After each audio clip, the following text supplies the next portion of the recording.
What's up, everybody? I'm Soldier First Class, and today I'm going to talk about 10 reasons to be excited for the Final Fantasy VII Remake. Whether it be upgraded graphics, gameplay mechanics, or just overall development information, we'll be discussing 10 details that should leave you craving more Final Fantasy VII Remake news. Before we start, keep in mind these are in no particular order. Number 1. Graphics. While Final Fantasy VII Remake has been one of the most anticipated titles in recent history, I'm actually glad that they didn't come out with this game already. Before you get out your pitchforks and torches, hear me out. Graphics quality has never been better, and while I know that's a general statement, as it is every year, we're looking at a revolutionary time in the graphics world. New engines are being developed yearly, and graphics have gotten so crazy that it's starting to blend with reality. This is good news for a company that has prided itself on cutting-edge graphics. From magic effects to summoning animations, now is the time that the Final Fantasy VII Remake will be the graphical marvel that it deserves to be. Final Fantasy 15 and Kingdom Hearts 3 are just a taste of what we have to look forward to graphically, and I honestly cannot wait until we see everyone in full-fledged HD. Number 2. Combat.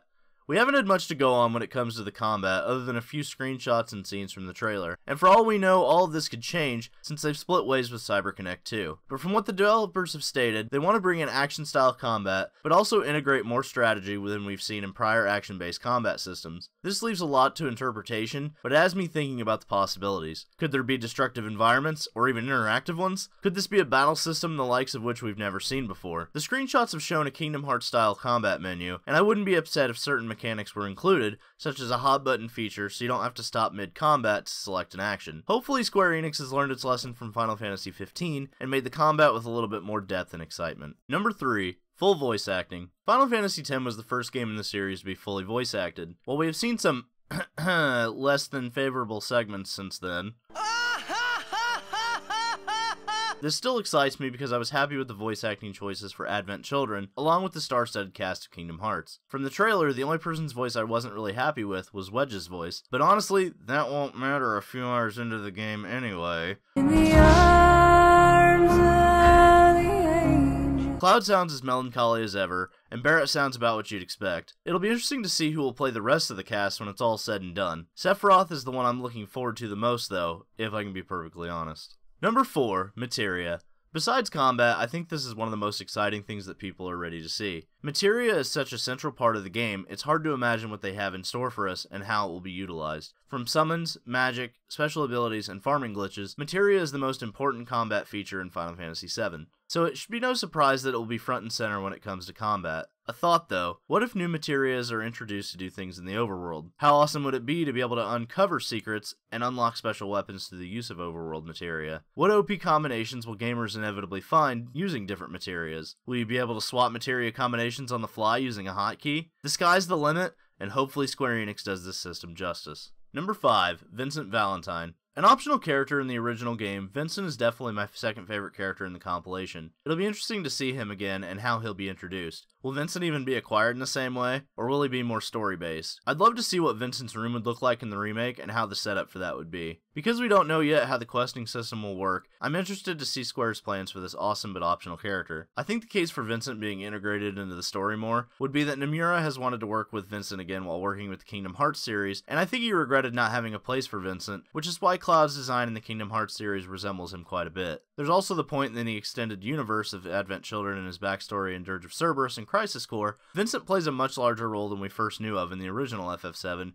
and was originally supposed to have a much bigger role, but due to cuts in the story, his parts were removed before launch. Needless to say that these facts will play a large part in Vincent's role in the upcoming remake. Number 6. Original developers. Some people have taken issue with Square recently over the development issues, and I can't say that I'm entirely disagreeing. However, with that being said, having Tetsuya Nomura, Yoshinori Kitase, Kazushige Nojima, and Nobuo Uematsu back on the project has my nostalgia senses tingling. It was unclear whether Uematsu would be able to return for health reasons, but thankfully he was able to recover and will be reprising his role, if only in a limited capacity. Having these powerhouses all together on one project gives me great hope, as they're now done with all their other projects, and are fully committed to giving the fans the remake we deserve. Admit it, hearing One Winged Angel again in the full remake of the game is going to give you goosebumps. Number 7. Boss fights. If there's one thing that Final Fantasy is good at, it's smashing players with difficult bosses and needing to fine-tune your strategy for the easiest path to victory. I hate Ruby and Emerald Weapon, but I can't wait to kick their asses in the remake. Sephiroth, while he is my favorite villain of all time, is going to get omni-slashed into oblivion. Genovan in her different forms will be interesting to see what she'll look like in the remake. Will we see new bosses and tough optional bosses? Who knows, but I think Square will have some tricks up their sleeve awaiting unsuspecting players. Maybe they'll add the weapons that we didn't get a chance to fight before. Number 8, limit breaks. This is one of the things I'm most excited for. There's only a few things more rewarding than earning a limit break and unleashing all of your unbridled fury upon a boss or even a super weak enemy. How you'll unlock these limit breaks, or how often they'll be usable in combat, is yet to be seen, but from the looks of the trailer, we'll have a few at our disposal around the first few hours of the game. In the original, you had to unlock them by meeting a usage and kills criteria, and I have a feeling that may change. The reason I think that is because if the enemies are in waves like they are in most action games, you'd have almost all of your limit breaks unlocked by the time you left Midgar. However, I could still see them employing the necessary side quests needed to unlock the final limits. Number 9, story and character development. I know this ties in with voice acting, but hear me out. The whole reason we love Final Fantasy is because of the amazing storytelling, the wonderful characters, and the hateable but relatable villains. We're in an age where character development has the potential to really be the best it's ever been, and I hope this is the case with the Final Fantasy VII Remake. The unveiling of certain characters like Sephiroth should be an incredible event, instead of just, hey, here's our villain, let's move on.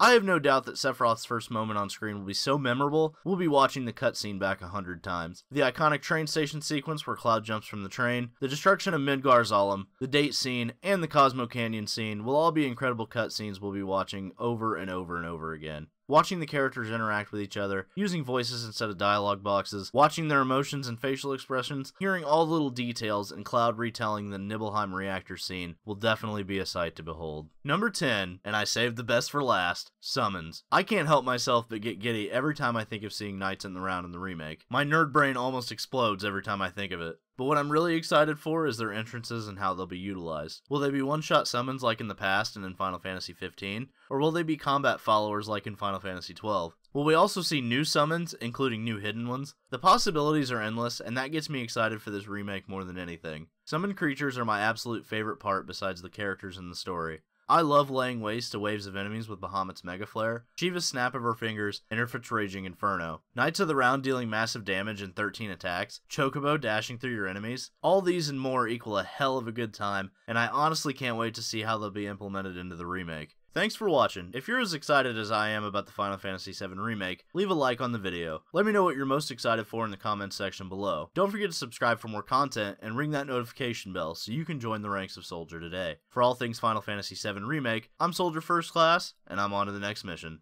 Later, guys.